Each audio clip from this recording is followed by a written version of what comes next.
is synonymous with you are.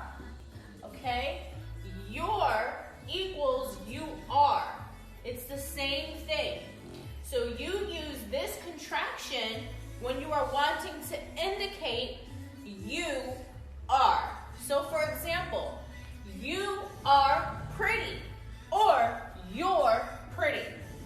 Okay? Right now on social media, I see a lot of times you guys use your instead of your, the contraction. So right now, let's make some sentences showing the difference between the two. Remember, this your indicates ownership or possession. This one is a contraction indicating you are, okay?